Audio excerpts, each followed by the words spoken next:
Coming up, Jacksonville as a travel destination. What attracts visitors? What are we missing? And you mean to tell me people actually come here for the St. John's Town Center? We're unpacking the latest travel and tourism figures with Visit Jacksonville's Chief Marketing Officer, Katie Mitura.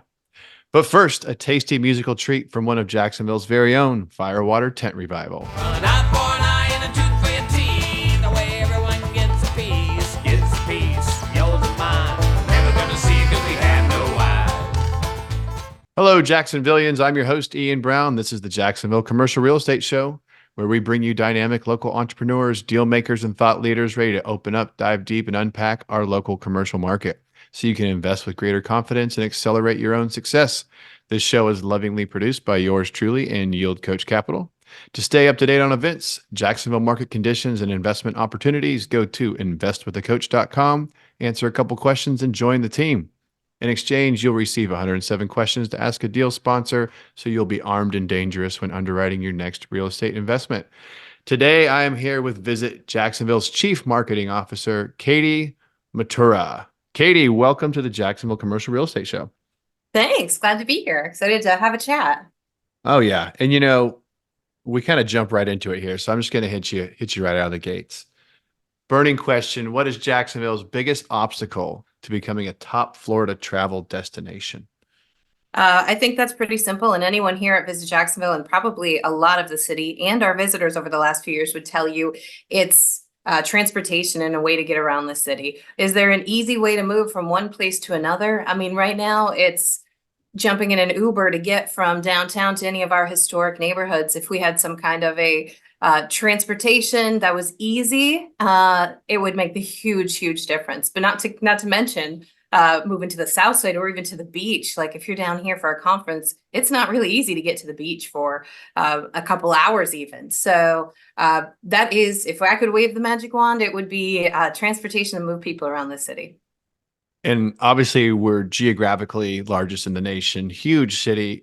We don't have a particularly robust public transportation system. I mean, what kind of infrastructure improvements would you think would move the needle?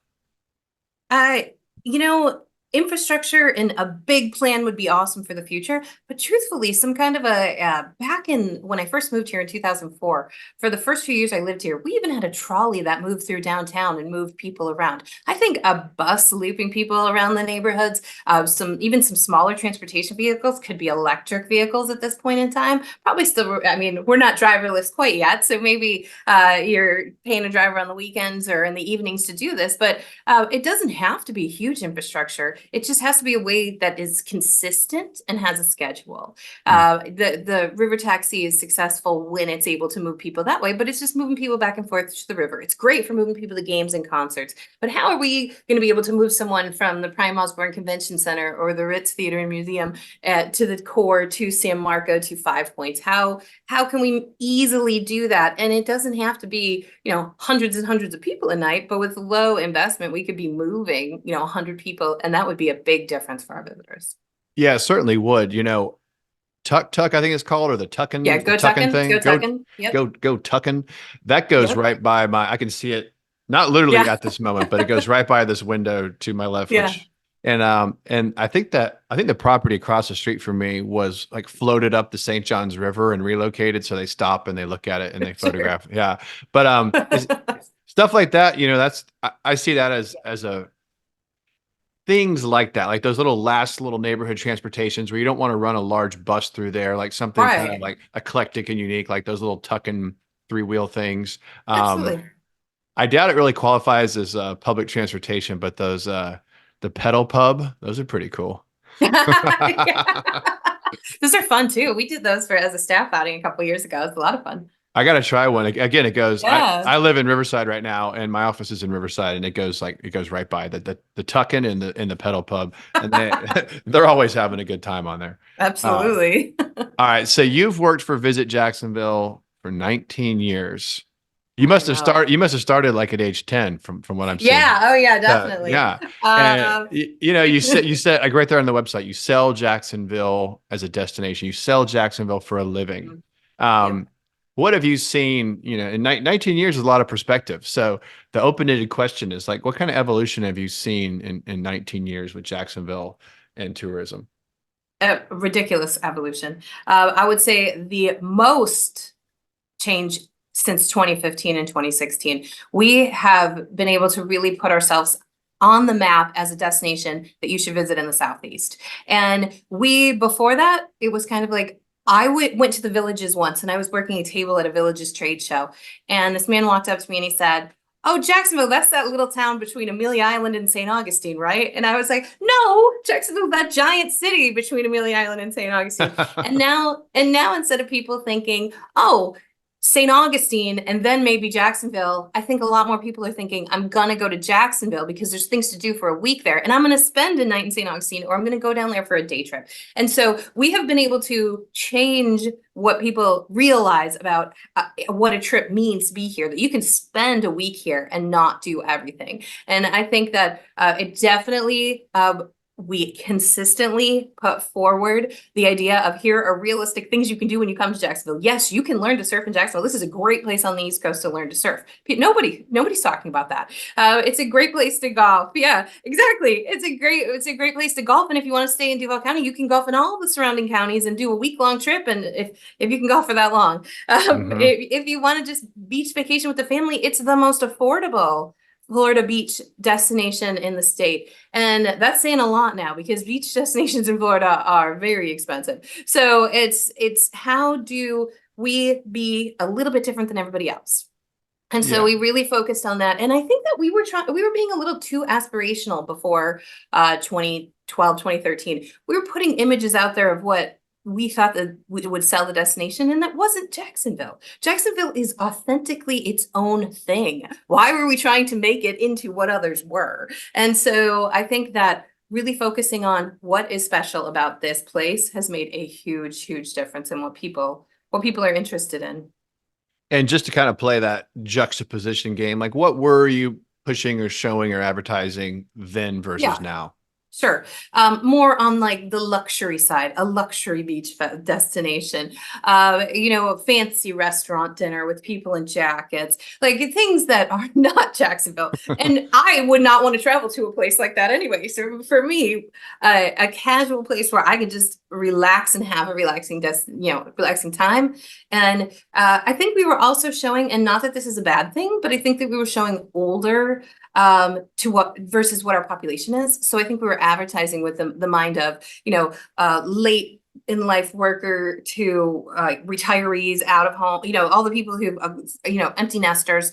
And now we're focusing on what our traveler actually is, which is those folks who are 30 to 45, and then 45 to 60. Those are our two top audiences. And we're speaking to them, from different perspectives. We're giving you the family side, but we're also going to give you, if you just want a weekend away with your, a girlfriend getaway, if you just want you and your husband to come for a weekend, we're showing much more about, even if we focused on solo travel last year for something new. You could have a great weekend as a solo traveler here in Jacksonville. So it was being very authentic and really showing people those things that we think this is a great opportunity for you.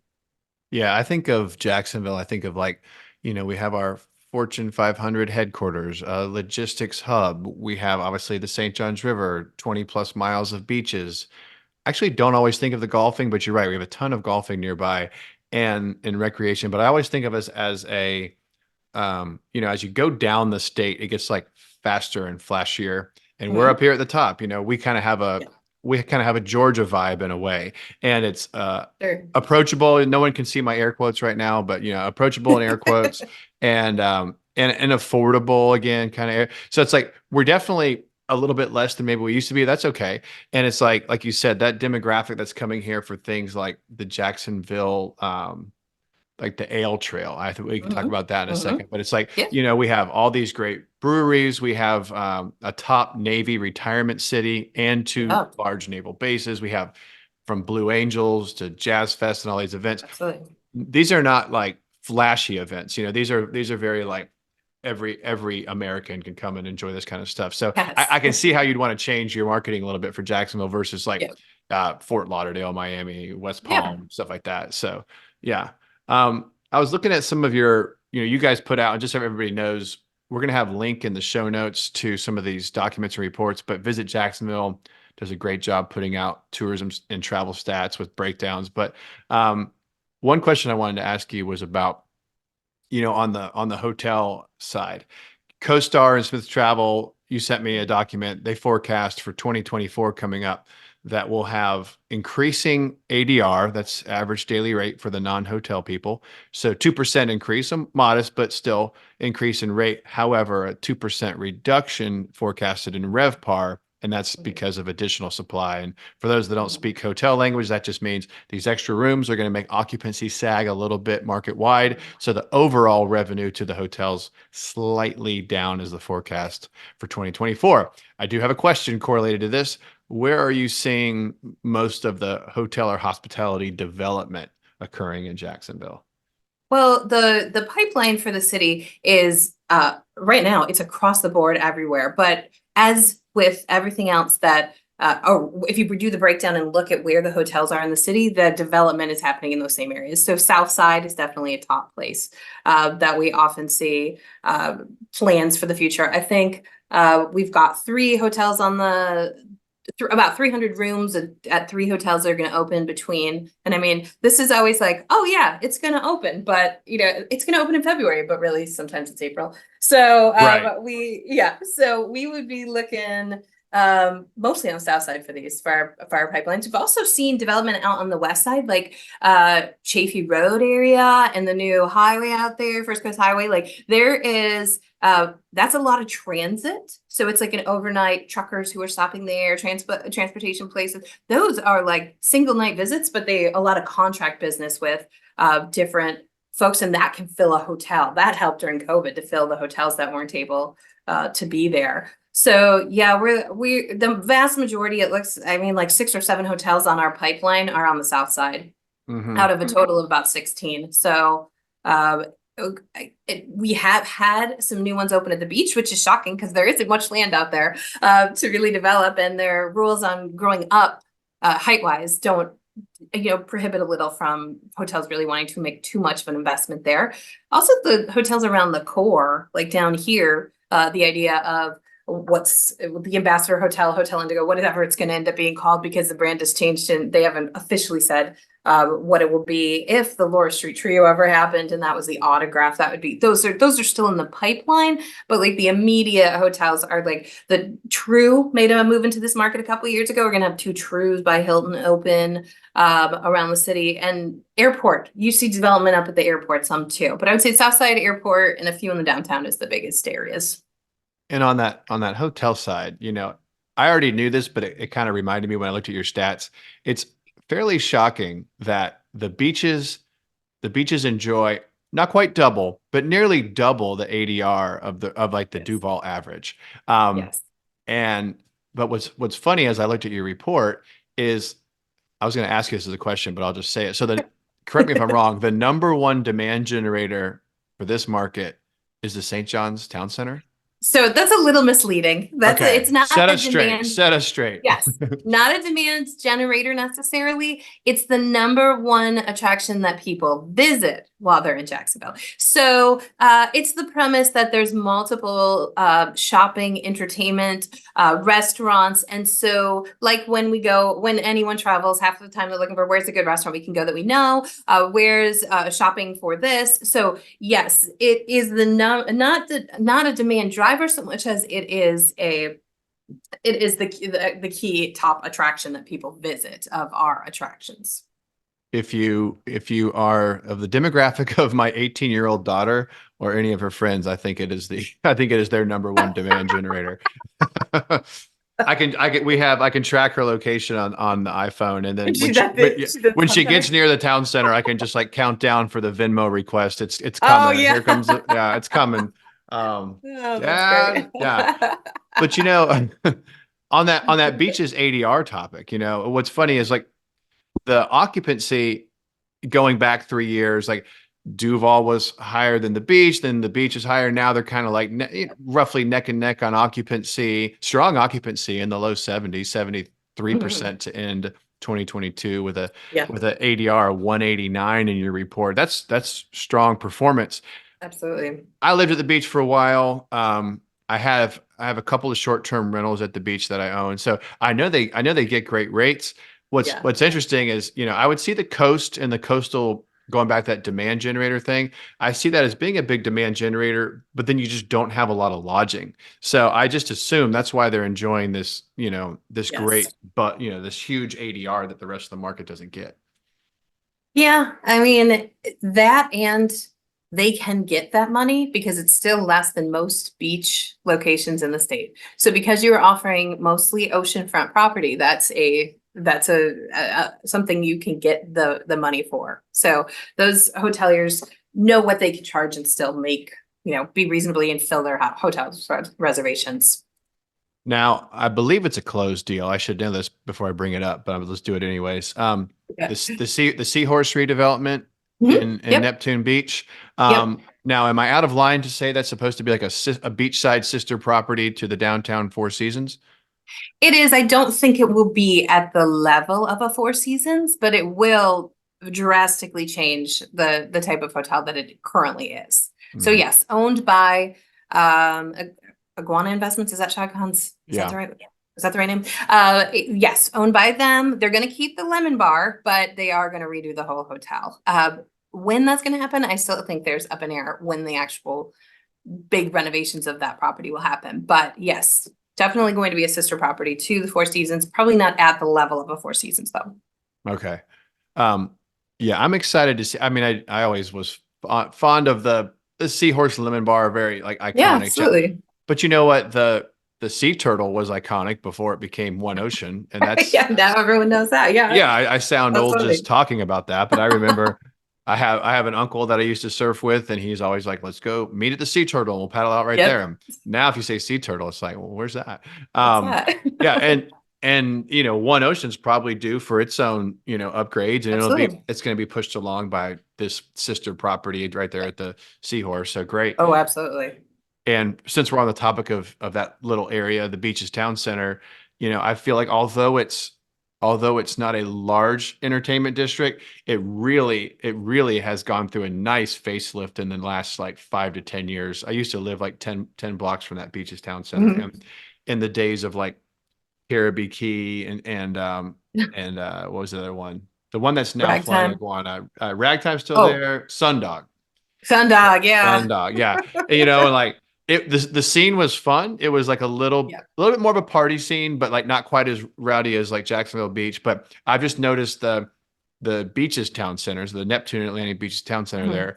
there. In my opinion, it really is. It directly competes with all of the high end places in Jacksonville. I think that is, kind of a nice little enclave for like Absolutely. a higher end experience down there. So. And Yeah. even Pete's, our favorite, Yeah. many people's favorite dive bar at the beach. It's not so divey anymore. That's No. sold, and it got a Yeah, face. It still has a little bit of that smell of peach that it I always does. loved. But it's come along. I can use a credit card in there now. They have that back area. It's wonderful. So Yeah, true. people are starting to figure out where I spend my time. Yeah, we had Uh, our agency came into town. We had a new advertising agency and they came into town for a visit and we had them touring the whole city and they ended up at Pete's one night and they raved about it. They bought the ball cap. Like they thought it was the greatest place ever. They're like, every time I come back, I'm going to Pete's. And I was like, really? Okay, cool. nice, nice, nice, nice. Well, it's funny because literally I saw, was it when the Rolling Stones came and played, they played the stadium, Mhm. and it was like the shout outs on the mic. You're like, hey, Jacksonville, like, and they're like, he name dropped, Lemon Bar, Pete's. It's funny, these little places in Jacksonville and Yeah, in an MSA now way above yeah, 1 million, these little iconic places, a Lemon Bar and Pete's. And he's up there name dropping this, and he's sitting in a stadium in downtown. And I don't think he yeah. actually went down there, but it kind of made me smile. But it is these little things that makes us unique, and we're not Yeah. a market with a lot. We do have corporate and franchise vendors, but we also have a lot of independent. And Yeah. Yeah. and I think that's a good segue into some of the things that like I don't know if it's considered alternative tourism, but like the Ale Trail and all of our Mhm. breweries and stuff like Yeah. that. Does that generate net positive travel to Jacksonville? Absolutely. So when we started the Ale Trail, which is going to be 10 years in 2024. So I'm shocked it's been 10 years already. But when we started in 2014, I set the goal that if we ever dropped below 35% of the people who came were at least 35% of the people that come and complete the Ale Trail have to stay overnight. So we could not be from the region, had to be from at least Orlando, at least Savannah, somewhere that they would not come here and do it and drive home. And so because it can't be a visitor, if it's a local thing, then it's not a Visit Jacksonville thing. And we have never even come close to 35%. It's usually 50, 60% of the people. And the shocking thing, every month, everyone who completes of the numbers that complete the Ale Trail on a monthly basis, half of them go to every single brewery.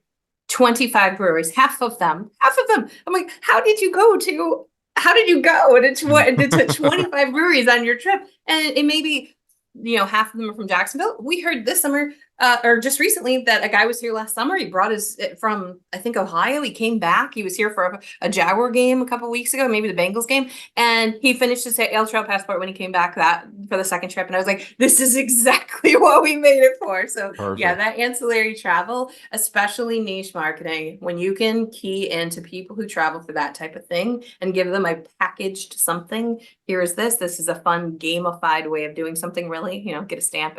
It's fun, and they get a t-shirt and they're thrilled about their t-shirt, which is so funny because it's a t-shirt. I don't know, but I did it. I went to Grand Rapids, Michigan and did the same exact Ale Trail there to get my t-shirt. So I get it. Yeah. It's finding those things that what are the hot buttons, things that people are traveling for.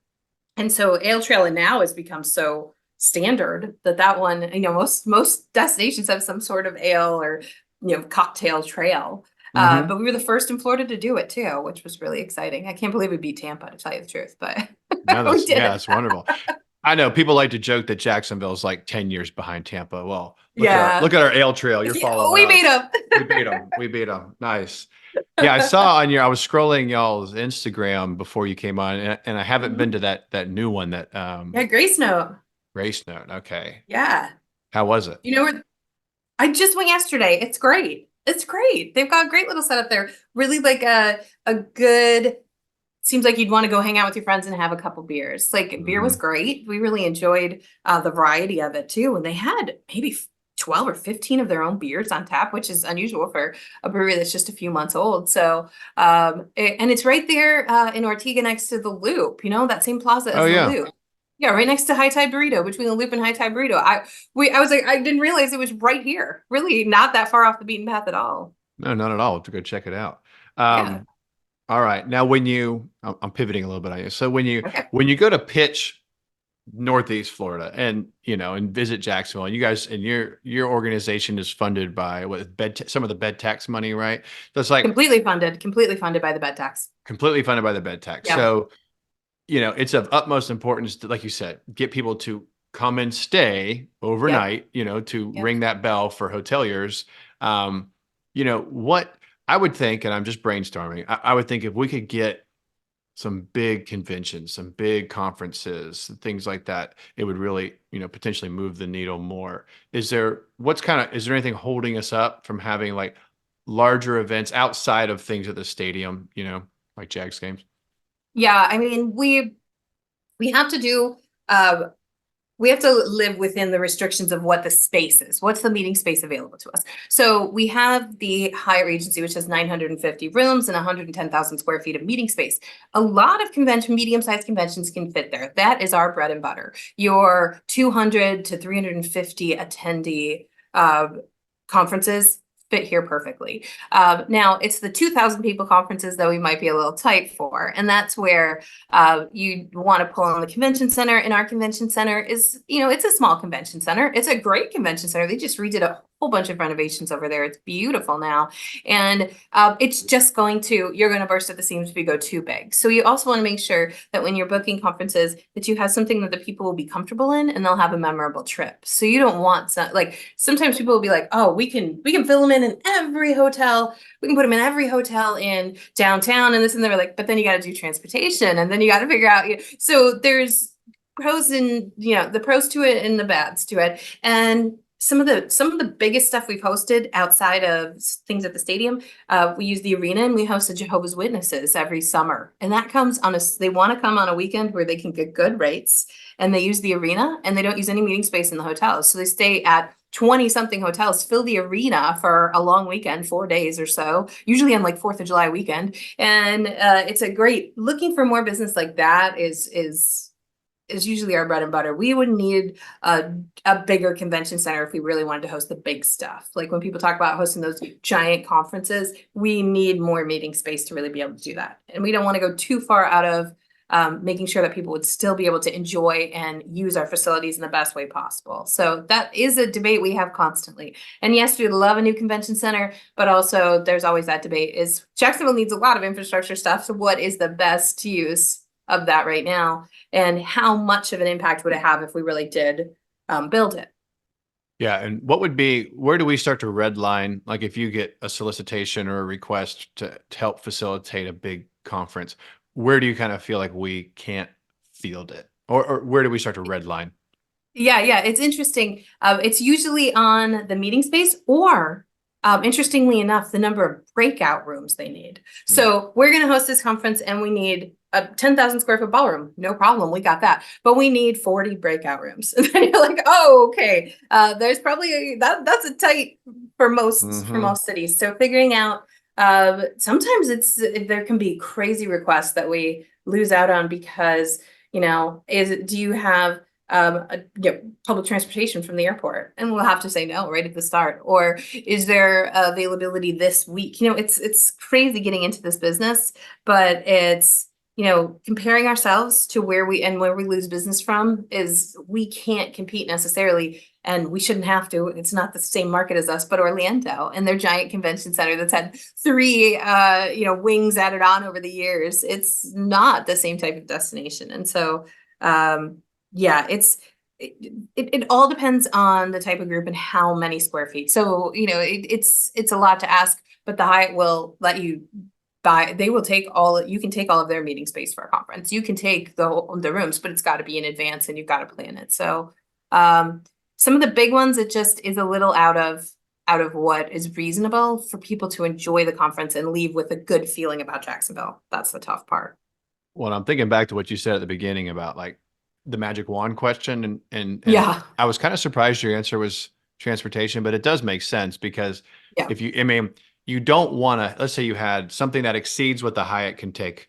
Well, which is a pretty big conference, almost 1,000 hotel rooms and over 100,000 square feet of meeting space, like you said. Well, if you got something bigger, let's just say hypothetically, and you stick them in, and then all of a sudden they're in like 50 different hotels and they can't get around, you're right. That is going to be a major, there's not that many Uber and Lyft drivers. There's not enough of those little green downtown scooters to get you where you need to go. No, that does make sense. Yeah. You might recall a couple of years ago during COVID when they talked about moving the RNC here. I don't know if you remember the news stories, but it was issues in Charlotte and they wanted to move the RNC. And so they were looking at Jacksonville, and the list of things that we were trying to make work just was like, whew, like we just don't have it. We just don't have all the needs that would make it a super successful meeting. Like you don't want the horror stories afterwards. Oh, they picked the worst city ever. I don't know if you remember during the Super Bowl, we had a couple of those. So we don't want that to be the lingering lasting. Yeah, I do feel like, the city, we're doing a really admirable job, in my opinion, of getting a lot of projects in the past 10 years have either completed or they're at a point where they will complete. And I was born in Jacksonville and lived here almost my entire life. And, it's come a long ways. It doesn't feel like Jacksonville from like the, mid and late 80s. And no, I feel like for the most part, kind of like the, for lack of a better word, kind of like that honky tonkish kind of vibe, like, yes, you still kind of do have like an older Southern feel here, but it's, it's stepped up its game. You know what I mean? And I feel like, I know I made a jab at Tampa earlier, but I do feel like Tampa and Jacksonville, there's a little more parallel that you can draw between those two markets. Plus you have like the demographics, like you said, very similar, yes. Yeah, a lot of younger people in Jacksonville. So, and everything kind of Yeah, and reflects Tampa that. is definitely an emerging market for us over the last year. They're landing second, which they were maybe in our top 5, maybe in our top 10 for visitors from. And they've been up second or third behind Orlando for the last 9 months now. So Mhm. we're seeing also that interest. And I think that's the similar feel, but a little bit different, like you want to get away, but you do what you want to do, what you like. So Yeah, and I saw in your in some of the materials you sent me before we hit record are, correct me if I'm wrong, are out of state travel to Jacksonville is slightly down, but our in-state was way up. I want to say it was up like yeah. 36%. Correct me if I'm wrong. Mhm. So it's like, Yeah. what's the story behind that? So we're getting Sure. this major influx of in-state travel to Yeah. Jacksonville, but a little bit less out of state. So it really depends on the time of year that you run that report and look at it. Because Okay. if you look at the first 6 months of the year and you look January, February through the end of May and June, it's going to be out of state. That is our top visitor. And then starting with the summer, when people from Florida are totally used to the heat, they're not scared to travel and they know what to expect when they come here. It's probably actually cooler than most places they are. Then the second half of the year, a lot of times is in-state travelers. Our number one market is always Orlando. No matter what day of the week you look, 365 days a year, our number one traveler comes from Orlando. And it's crazy how that continues to grow and continues to be our number one market. But we're seeing a lot of emerging, I think we've made a lot of headway in like Miami, where I don't think people from Miami were like, oh, I'm going to Jacksonville. Now they are. They're connecting like the arts and the food and the things that maybe Jacksonville hadn't previously been known for. But we've had a lot of great folks here in the city who have just dedicated their time to really growing that cultural image. And I think that's helping with travelers from a lot of cities in Florida who, when you say like the flip side of Florida is our new ad campaign. And we have one ad where it's like from cowboy boots to flip flops. And it literally is a pair of cowboy boots and a pair of flip flops. In the middle, it says, Jacksonville, the flip side of Florida. And I think for a lot of times people, 10, 12 years ago, people didn't see that as positive. And now it's like, oh, we're so proud of it that we are this, And Yeah. so we also, I think the last 10 years, it feels to me that people who live here are passionately Jacksonville fans. Like, I will defend my city to the death. It doesn't matter if you don't like it. It is the greatest place. And I don't know if I felt that same passion of 10, 15 years ago that Mhm. we have now, like that I could talk anybody into coming to visit here. I truly believe that at any given day. So Yeah. and there's still the naysayers within the city that we face every single day. This is my favorite though. I love it when they come to me and they're like, why would anyone visit Jacksonville? I mean, I live here. And I say, well, what do you like? Why do you live here? And they'll say, oh, well, on the weekend we go to the beach and I love that beach's town center. And, if we want to go out downtown, San Marco, we went for a date night in San Marco the other night and I've been golfing. So, it's just a perfect place and I can get on the water with my boat. And I was like, yeah, all the same reasons people travel here. And they're like, oh, light bulb moment. You're right. Yeah. It doesn't have to be something special. We don't need an entertainment district. We're just being us. Hmm.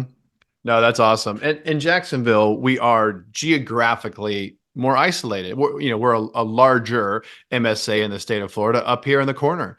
And Yeah, I just know, absolutely. like, within my commercial real estate work, a lot of people, they may invest in other parts of the state, but they're like, well, what's going on up there in Jacksonville? We're just far enough removed from like Orlando, which is not too far, a couple hours Yeah. to, depending on where you are in Jacksonville, 2, 3 hours away. But it is a world away. We have our own, identity and culture. And Absolutely. of course, people from South Florida probably disagree with me, but as you go down the state, the culture, it starts to kind of bleed into one Yeah. thing where I Yeah. think we really do have the benefit of being out on an island, so to speak, but we're plenty large to have our own momentum. Great emerging restaurant scene, craft beer scene, art scene. No, I find it very easy to show somebody a good time if they want to come Yes. to the city. Yep. And they're usually pleasantly surprised with, although it's large, it's not hard to get around. It might be tricky to get, and you're not going to use public transportation per se, but it is pretty Yeah. easy to traverse the city. Yeah, we say if you want to see this whole city, rent a car. Just know that Mhm. up front. I think you forthcoming with those travelers, and we tell people that on a daily basis. If you want to see these things, rent a car. You will so appreciate that you have that. Mhm. No, that's good advice. All right. I saw you have, for people that might want to like bring an event to Jacksonville. I saw on your Yeah, website this bring it home exclamation point yeah, Jacks. So yeah, I want to know what that bring it yeah. home Jacks is all about. Oh, and I think you even alluded to something similar a couple times during us talking. But bring it home is the idea that anyone in the city who attends a conference, do you go to a business conference annually? Do you go to a retreat? Do you attend a hobby event? Are you a collector of something? Could that conference fit in Jacksonville? Visit Jacksonville wants to do the work to try to bring them here, but we need you to tell us. You know what would be great here? This group. And you know who's the contact there? Here's the email address. Here's a phone number. And we're going to take that information from you and we're going to go try to book that group in Jacksonville. So we're saying bring it home so it has the economic impact to our destination of having this conference here. And you get to be the hero and show off your city. And we help with all the steps. That's a lot of people aren't aware of the services here locally because you just don't think of your tourism office if you live in the city. And what we do is top to bottom meetings. We're going to source hotels. We're going to get you options for bids, and we'll do all that with the meeting person who plans that meeting. You're as the local hero are not going to have to do anything other than that intro. And maybe if the person on the other end wants to hear more about Jacksonville, you get to tell your story. And so we'll go after the meeting's booked here. We're going to help with, finding a transportation company, finding offsite venues, planning tours, all the detail work, VIP gifts from a local maker. Like we do everything and anything, a local band for an opening reception. We handle all of that with the meeting professionals, but it's as easy as you saying, man, I think my conference would totally fit in Jacksonville. I think my regional retreat for my business or any of that, we want to take a look and we want to bring that here to Jacksonville. No, that's awesome. And I don't want to overspeak. That's complimentary. That's part of Yeah, your service. yeah. Yeah. At no Everything Visit cost. Jacksonville. Yeah, everything Visit Jacksonville does is supported by the bed taxes. Everything that we do, you pay the bed tax in the hotels. The money comes through to the Tourist Development Council. They contract us. They're committee of the city of Jacksonville. They contract us, and everything we do is free for anyone. Well, I have a bad habit of saying things right when they come into my mind, but now I want to get with you after this show and figure out how to Yes. have like a badass real estate conference, commercial real Yes. estate conference. Yeah. Yes. Love it. And Let's do it. We'll show them the real Jacksonville. Yeah. It'll finish at Pete's. Awesome. All right. I've got some closing questions that are, they're softballs, but I like this kind of personal stuff. So, Sure. and you're a good candidate for these questions. Okay. First one, why do you love Jacksonville? Okay, so I love Jacksonville because I can do whatever I want in an easy way. Like I live in Arlington. I chose to live there because it's close to everything. I can get to the beach in 20 minutes. I can get to downtown in 10 minutes. My commute is usually 15 minutes in the morning with traffic. And so I just like that it is a simple and comfortable place to live. Like I'll make a friend every place I go. The people are nice here. And so it's easy. And I love to like learn the history, learn new things, find somebody who's got a great story. And I just think this city does it so well. And at the end of the day, it's a beautiful place. Like I'm looking at the sunset out my office window right now. It's a beautiful place overlooking the river here, water everywhere. It's just, there's not much wrong. Like if you're just out to enjoy any weekend, you're going to find tons to do. And I think that's why I love it. Passionate answer. I love that. Yeah. All right. Question number 2, your favorite local restaurant.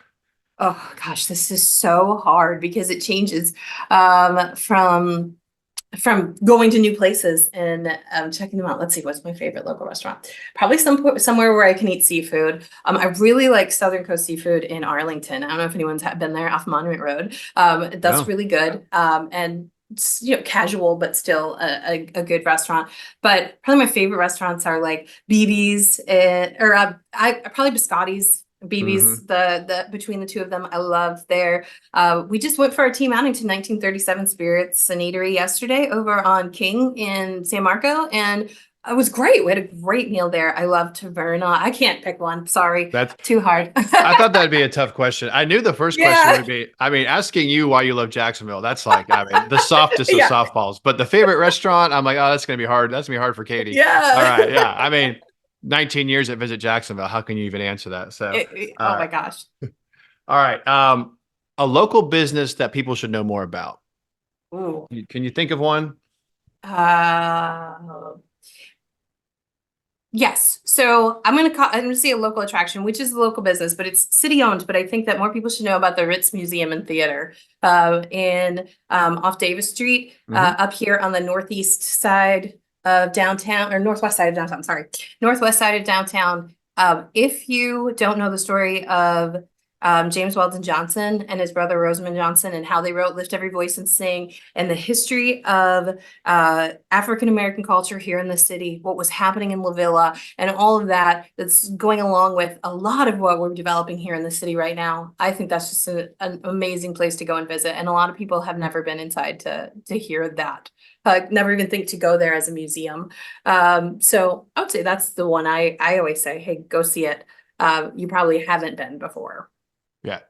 I did make it in there for like a screening and it was very cool. Mhm. Yeah. I'd never been in there before. All right, this could be another tough one for you with your role, but a hidden gem, like a venue, a park, an experience, a trail, an attraction, a location, but a hidden gem that you would recommend. So you'll have to tell me if this is a hidden gem to anybody else, but the Jacksonville Arboretum and Gardens, is that commonly known? I think that's a good recommendation because Yeah, I have not been in a long time. oh, So it's totally different. Oh my goodness, they have been doing so much work to really develop out that place, I would say. And it's so close. Like you just jumping on 295 and getting off at Monument. It is really close to downtown and Southside, and really it's easily findable. uh-huh. And they're doing Dazzling Nights right now at the Arboretum for their holiday light show that they do through the Arboretum Right. through like the beginning of January. But the Arboretum is just an awesome place, like great and paved trails for those who have accessibility issues. So it's nice. It's not just you're going to walk on a trail. Like our parks are awesome, but this is actually a place where anyone can go out and enjoy it. Nice. All right. Now this is a moment where you can kind of like put somebody else on the hot seat, but if there's someone you can think of locally making interesting moves, just someone that you think would be worth me reaching out to have it on the show, who do you want to throw out there? And we'll myself or Sam, the producer, we'll make an effort to reach out. Um, oh my, that does put me on the spot. Let's see. Yeah, Have you talked to Diana Donovan with the Cultural Council recently? I have not.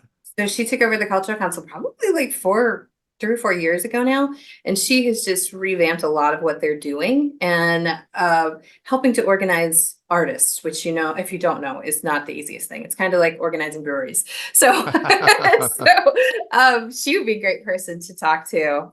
She's got a whole bunch of new stats about the impact of arts and things in the community as well. So I think she'd be a great contact. All right. Lastly, where can people connect with you and learn more about what you have going on? Yeah, always visit jacksonville.com. If you want to email me, I'm happy to answer it. Katie@visitjacksonville.com. We make it simple. But visitjacksonville.com, we work really, really hard to develop new content constantly on our website. We launched a new website. It's been 13 months now. It feels like yesterday, but it is so user friendly now. And I think people can find a lot more. I think they'll be shocked if they started going through and reading all of the things that there are to do in this destination. And my team really focuses on building experiences, not just saying, oh, go to this attraction, but really telling you why and the stories behind it. And so that's always a good place to find us at visit_Jacks on most social media. There, Visit Jacksonville on Facebook. Probably the easiest places to find us. And we have a whole, like you mentioned, Deanna, we have a whole research page. If people are really interested in research and development, we've got a whole research and development page right there on that website. Awesome. And I am following you at least on Instagram. I was on your website. And you know what? I'm going to try and get a real estate conference going here. Why not? Right. I'm not saying, yes, let's do it. Let's do it. Let's do it. Power to the Jacksonvillians. All right. Well, Katie, this has been a blast. Thank you for making time for us. Appreciate you coming and doing this. Yeah, it was fun. Glad to be here. Well, for everybody, I hope you've enjoyed this episode. We've got the Visit Jacksonville report. It'll be included in the show notes. Feel free to share this show with a friend, spread the good word on whatever podcast platform or YouTube, however you're enjoying this right now. As I mentioned at the top of the show, if you want to connect with me and my company, it's investwiththecoach.com. Answer a couple questions. You'll be in our ecosystem. If you like scrolling mindlessly, we're also on Instagram, Facebook, LinkedIn, YouTube. That's all at Yield Coach. Lastly, I'm adding this little segment. It's a quick show. We air this show every 2 weeks, unless something happened to me and then something went wrong, but every 2 weeks. So I'm going to give a quick shout out to 3 people that I've encountered in the past 2 weeks that I think are making Jax a better place. And these are people that would not have a lot of exposure otherwise. First shout out is to Tanner at Zencog Bike Shop. Hooked me up with a new bike, killer service. Thank you, Tanner.